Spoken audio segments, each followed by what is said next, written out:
Pak Kapolri, selamat pagi. Siap, selamat pagi Bapak Presiden. Enggak, ini saya di Tanjung Priok, ada keluhan, banyak keluhan dari para driver kontainer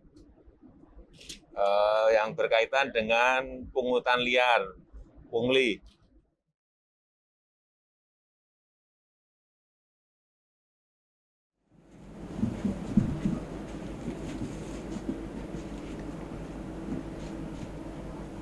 Baiklah. Assalamualaikum warahmatullahi wabarakatuh.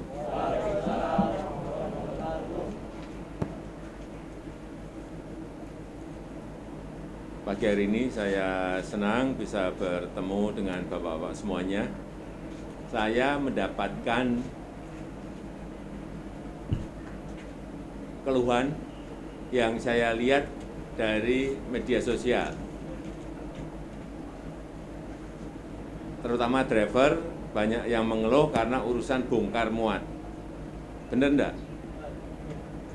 Tolong nanti diceritakan problemnya apa sehingga kita bisa memberikan jalan keluar. Dan tidak usah takut dengan Pak Menteri atau pimpinan-pimpinan di pelabuhan di sini. Disampaikan apa adanya, kalau bisa dicarikan jalan keluar akan saya carikan secepat-cepatnya. Saya rasa saya mampir ke sini hanya untuk itu. Silakan.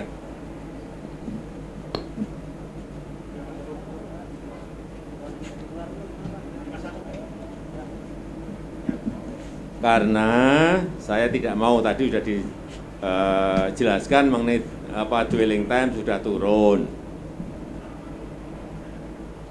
Kemudian yang kita inginkan juga kecepatan bongkar dan muat. Antriannya jelas, tidak ada pungutan. Sehingga driver mestinya merasa nyaman semuanya. Jangan sampai ada yang mengeluh karena banyaknya pungutan, itu yang mau saya kejar kalau ada.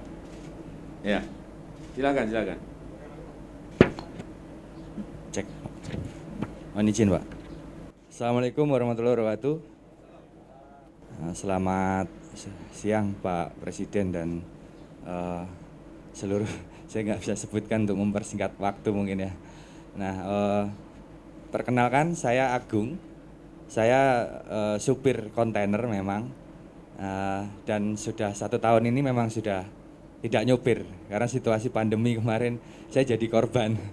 Jadi begitu kebijakan lockdown yang pertama itu, transportasi tidak jalankan gitu ya Pak ya, untuk bis, terus kemudian kereta, pesawat itu tidak ada. Waktu itu saya pulang kampung, begitu tidak ada transportasi, saya tidak bisa balik ke Jakarta, akhirnya sampai tertahan 2 bulan. Nah begitu saya balik lagi, kendaraan yang saya bawa sudah dibawa oleh supir lain gitu, dan sampai sekarang saya belum bekerja gitu. Nah, saat ini saya lagi mencari pekerjaan juga gitu. Nah, tetapi posisi di kami, di kawan-kawan supir, saya sedikit mau cerita dulu tentang aktivitas mungkin ya Pak. Nanti berhubungan dengan persoalan yang ada di pelabuhan gitu. Jadi kalau bicara tentang masalah di pengemudi, itu sekitar sebelum ada pelabuhan yang baru ya, saya kira-kira sekitar 4 tahunan mungkin ya Pak ya, yang NPCT-1 yang baru. Kalau Pak Jokowi tadi menyinggung tentang adanya yang viral-viral itu kan memang ada di NPCT-1 gitu kan. Nah, dulu pada saat pembangunan tol dari Priok, tol layang ya Pak, dari Priok ke Cakung gitu, yang akses ke Cikampek gitu. Nah itu berbarengan dengan pembangunan terminal yang baru yaitu NPCT-1. Nah dulu situasinya sangat luar biasa untuk kemacetannya karena di jalan itu aksesnya tol pada saat pembangunan itu ada jalur kecil yang itu menjadi menyempit gitu, dan itu hampir tiap hari itu dalam proses pembangunan tol dan proses pembangunan operasionalnya NPCT-1 yang baru, yang mungkin ya perusahaan baru berjalan dan pekerjanya juga baru gitu kan. Jadi menambah juga deretan kemacetan gitu kan, pelayanannya mungkin masih belum seperti perusahaan yang sebelumnya berjalan begitu.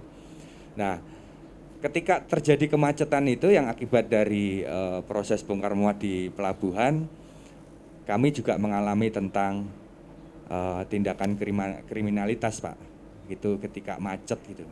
Nah, banyak sekali kawan-kawan tuh hampir tiap hari sampai hari ini pun juga mengalami tentang tindakan kriminalitas gitu. Ya, pada saat macet gitu, kawan-kawan ini diambillah barangnya. Kalau di Tanjung Priok ini sebutnya asmoro, Pak. Yang dia ketika macet itu ngambil barang dari kendaraan gitu secara diam-diam. Kemudian ada juga yang kalau dia terorganisir gitu preman-premannya di setiap daerah-daerah rawan gitu, dia naik ke atas mobil, Pak. Ini kan kontainer kan? Iya, kontainer Kan betul. nggak bisa dibuka. Barangnya ngambilnya dari mana? Barang kendaraan, Pak, maksud saya. Oh, barang kendaraan. Kendaraannya. Kan dia ada ban setip, kadang aki, kadang juga handphone. Kalau dia berani naik ke mobil itu ditodong kita, Pak. Ditodong, kemudian diminta barang-barang kita, handphone, dompet, segala macam, uang jalan habis gitu. Nah, yang sering terjadi itu kawan-kawan dari luar kota gitu. Nah, tetapi yang dari ekspor impor yang teman-teman yang bawa kontainer itu sebelum ini sekarang kami sudah ada ya wadah untuk penyambung silaturahminya, Pak. Kalau dulu itu kan sebelum kita ada wadahnya, teman-teman supir itu membangun suatu kayak komunitas begitu. Nah, itu dulu sesama supir kontainer aja itu saling musuhan, Pak. Tidak ada rasa kebersamaan gitu. Begitu keadaan macet, ada di depannya itu ada yang dinaikin mobilnya naik ke atas mobil gitu, bawa celurit apa nodong gitu. Itu nggak ada yang berani nolong, Pak. Padahal itu depan, belakang, samping, kanan itu kan kendaraan semua dan itu orang semua gitu. Itu sangat memprihatinkan dulu. Karena dia takut kalau posisinya nanti dia membantu, preman-preman itu akan nyerang balik begitu ke dirinya. Maka dia lebih memilih tutup kaca. Nah, itu memperhatikan sekali gitu kan. Nah, waktu itu kalau keadaan kayak gitu kita diamkan, nah ini kapan bisa kita selesaikan bareng-bareng gitu. Sekarang masih ada enggak itu? Masih, itu, Pak. Tadi kan ngomongnya dulu. Sekarang masih? Masih, Pak. Masih? Ya. Tapi tidak seperti dulu, sekarang agak terminimalisir, Pak. Kalau sekarang kan kawan-kawan ini sudah saling kenal nih. Kayak saya misalkan sama Bang Hakim ini kan beda daerah. Biasanya kan kawan-kawan supir yang di sini itu kan merantaunya itu kan satu kampung nih, misalkan dari Jawa gitu. Ngikut ngernet begitu. Nah, nanti sudah bisa nyupir bekerja diangkat oleh bosnya begitu kan. Nah, itu ngumpul dalam satu perusahaan. Nah, dia tidak akan kenal dengan perusahaan yang lain dan itu juga misalkan Bang Hakim ini dari Medan itu. Dari satu perusahaan misalkan dia connect-nya dari Medan gitu. Nah, itu kayak musuh-musuhan gitu. Gak ada ininya. Nah, maka kita membangun suatu perkumpulan gitu sesama pengemudi. Ketika kami sudah saling kenal, saya kenal sama Bang Hakim gitu. Ketika ada yang di premanisme gitu, ya ayo kita tolong bareng-bareng. Kalau ini, Pak, saya tanya masalah yang berkaitan dengan tadi yang saya sampaikan, pungutan. Ini ada yang menyampaikan pungutan di Fortune, di NPCT One, di Depo Dwipa, benar enggak? Benar, Pak.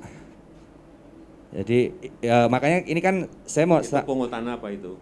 Saya mau urai rangkaikan semua gitu. Tapi kalau ada ya kawan-kawan yang menyampaikan, Bang Hakim, monggo. Bismillahirrahmanirrahim. Assalamualaikum warahmatullahi wabarakatuh.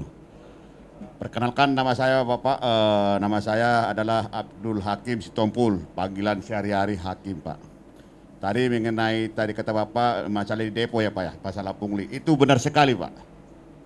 Itu pungli itu begini Pak ceritanya, meminta imbalan lah, kalau nggak dikasih kadang diperlambat. Itu jabatan tadi benar itu kayak Fortune, Dewi Pak, terus MBP, hampir semua depo rata-rata. Itu Pak. Yang sekarang itu yang saya perhatikan itu yang agak bersih, cuma namanya depo Senkon sama depo Burinar agak bersih dikit. Lainnya hampir rata-rata ada pungli Pak. Punglinya itu siapa yang pungli? Dari karyawannya Pak. Jadi contoh Pak, kita kan bawa kontainer nih, kosongan lah ataupun mau ngambil kosongan. Nah, kita laporan kan, diambillah. Itu harus ada uang tip, dia bilang kuliah ya. Atau 5.000 paling apanya kadang-kadang 15.000, ada 20.000 Pak. Itu kalau nggak dikasih, masih dikerjakan. Cuma diperlambat. Alasannya, dulu yang ada duitnya, kata kasarnya begitu lah. Coba mereka itu nggak mau ngomong Pak. Jadi begitu punglinya Pak di dalam depo itu Pak. Nah termasuk tadi saya jelaskan lagi, masalah pranisme. Itu pranisme itu begini setelah, kayak macam kemarin, depo, macet. Itulah terjadi namanya pranisme itu. Kalau mungkin lancar, ini mungkin tidak ada Pak. Jadi ini kendala kita ini di kemacetan aslinya Pak. Suatu seperti contoh kemarin mungkin Bapak dengar, udah di LPCT kan, kemacetan udah viral kan. Itu pada saat itu namanya premanisme itu auzubillah bijalik. Sampai itu kalau nggak salah hari itu ada yang kena todong kalau nggak salah. Pada saat itu pas ngantri macet itu tuh Pak di jalan raya di depan mulai dari pos 8 namanya sini, pos 9 sampai ke Paces sampai ke sono. Mulai arah dari utara ataupun dari Cakung macet lagi. Nah disitulah kejadian itu namanya premanisme itu Pak. Jadi kami mohon kepada Bapak Presiden, bagaimana solusinya nih ke depannya kami. Karena kami Pak sakit hati sebenarnya Pak, sebenarnya kalau dibilang sakit hati Pak. Sakit hati begitu. Tidak ada kenyamanan untuk supir kami, supir khususnya pengemudi di Tanjung Priuk. Kita jangan ini dalam Priuk aja ataupun dalam Jakarta, belum lagi luar kota. Luar kota hampir sama semua, pungli itu tuh banyak Pak. Premanisme banyak. Mungkin Bapak udah tahu kali di medsos. Mungkin Bapak belum bisa tahu lah. Karena kami kan mungkin sama media itu agak ini karena kami sibuk ya kan. Gitu. Itu Pak kira-kira Pak. Ya. Kurang lebihnya mungkin dari teman-teman ataupun dari kawan-kawan kita mau ngomong lagi nih. Izin Pak Presiden. Assalamualaikum warahmatullahi wabarakatuh. Selamat siang Pak Presiden yang saya hormati. Perkenalkan saya Nuratno. Sekarang bekerja di perusahaan kaki lima Pak, kontainer. Kaki lima itu perusahaan yang punya mobil cuma 1-2. Tuh. Nah, hari ini saya lumayan bergembira. Semalam jam 10 malam saya ditelepon sama temen habis narik dari Kerawang. Mo, kamu di mana? Ini habis pulang narik bawa isoteng kimia dari ini. Ini katanya mau Pak ketemu Bapak Presiden. Jadi ini kedua kalinya saya ketemu Pak Presiden. Yang pertama tahun 2019, waktu itu saya dipanggil ke istana. Waktu itu saya jadi supir awak mobil tangki Pertamina Pak. Mungkin Pak Presiden masih ingat. Nah, teman saya bilang, kasus kamu yang di Pertamina udah selesai belum? Belum selesai. Ya udah mumpung sekalian nanti bisa sampaikan ke Pak Presiden bahwa persoalan belum selesai. Jadi persoalan saya yang dulu di Pertamina itu belum selesai, belum dikasih apa-apa, pesangon atau apapun sama sekali belum. Yang kurang lebih 1.000 orang itu. Saya berharap ini, ya berharap banget lah ini bisa ditindaklanjuti secepatnya. Nah, terkait saya ngomongin masalah kemacetan, karena saya dari tahun 97 memang di kontainer, saya masuk Pertamina tahun 2010. Setelah berharap masuk Pertamina itu ada kebaikan lah. Ada jenjang yang lebih baik, ternyata juga sama-sama aja. Di PHK juga nggak dapat pesangon. Jadi terkait kemacetan memang benar tadi Depo Fortune. Ini Depo Fortune kalau di kelompok supir ini kategorinya depo laknat. Jadi dicap depo laknat karena memang dampak dari kemacetan Depo Fortune ini memang sangat luar biasa. Jadi bisa mengimbas ke arah Cakung, mengimbas ke arah Pak Kapolri, selamat pagi. Siap, selamat pagi Bapak Presiden. Enggak, ini saya di Tanjung Priok. Ada banyak keluhan dari para driver kontainer yang berkaitan dengan pungutan liar, pungli di Fortune, di NPCT One, kemudian di Depo Dwipa.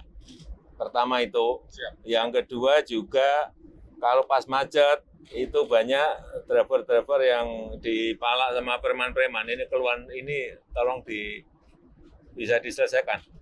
Itu aja, Siap. Pak Bori. Iya. Sekarang, Ya, terima kasih. kami masih dengan Pak Wali di Jawa Barat. Iya, oke. Nggak apa-apa. Kami Iya, berikan tips. itu aja. Terima kasih. Lanjut Pak ya. Ya, jadi dampak dari kemacetan satu tempat itu berdampak memang kemana-mana. Kayak di Depo Fortune itu bisa berdampak ke Cakung, bisa berdampak ke Cilincing. Itu orang bongkar bisa sampai seharian baru selesai. Nah, benar dikatakan dampak dari kemacetan itu akhirnya timbulnya premanisme itu. Nah, kita sudah beberapa kali memang bikin semacam klarifikasi ke depo tersebut karena ini berdampak luar biasa. Tapi memang sampai saat ini belum ada perubahan yang konkret. Terus terkait pelayanan yang di pelabuhan, kebetulan memang ini kan situasinya nggak tentu. Makanya kemarin ada satu aparat kepolisian yang mengontrol situasi di NP Citiban gara-gara ini viral, ngontrolnya pagi ya pasti lancar. Karena kalau pagi kita itu adanya di pabrik. Kalau jam segini kita biasanya adanya di pabrik, lagi muat atau lagi bongkar. Nah, macet-macet itu biasanya mulai habis maghrib atau habis isya sampai malam. Itu biasanya. Nah, itu di hari-hari tertentu memang nggak semua hari. Biasanya malam Rebo, malam Kamis, Jumat Sabtu itulah. Nah, memang itu dampaknya bisa kemana-mana. Makanya harapan saya dan teman-teman ya terkait kemacetan yang berdampak premanisme ini bisa secepatnya dibenahin. Itu dari saya, terima kasih. Assalamualaikum warahmatullahi wabarakatuh. Ya, saya sudah nangkep semuanya apa yang diinginkan oleh Bapak-bapak semuanya. Tadi juga sudah saya perintah langsung ke Kapolri untuk dicek di lapangan, diselesaikan, nanti pasti akan melapor ke saya. Sini juga saya kira sudah didengar langsung oleh Pak Kapolda Metro, tapi saya enggak perintah langsung, perintahnya ke Kapolri biar semuanya jelas. Dan bisa diselesaikan di lapangan, nanti akan saya ikuti ini, proses ini. Nah, kalau keluhan-keluhan seperti itu tidak diselesaikan, udah pendapatannya sedikit, masih kena preman, masih kena pungli, itu yang saya baca di ini, di status di media sosial yang saya lihat keluhan seperti itu memang harus kita selesaikan dan diperhatikan. Saya rasa itu yang bisa saya sampaikan pada kesempatan yang baik ini. Sekali lagi saya terima kasih atas pertemuan pagi hari ini. Nanti coba saya prosesnya ini akan saya ikuti. Nanti saya akan cek ke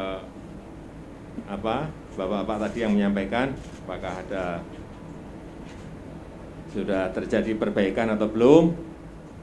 Kalau enggak nanti saya undang lagi di lain waktu. Yeah. Terima kasih karena saya masih ada acara yang lain. Saya tutup, terima kasih. Assalamualaikum warahmatullahi wabarakatuh.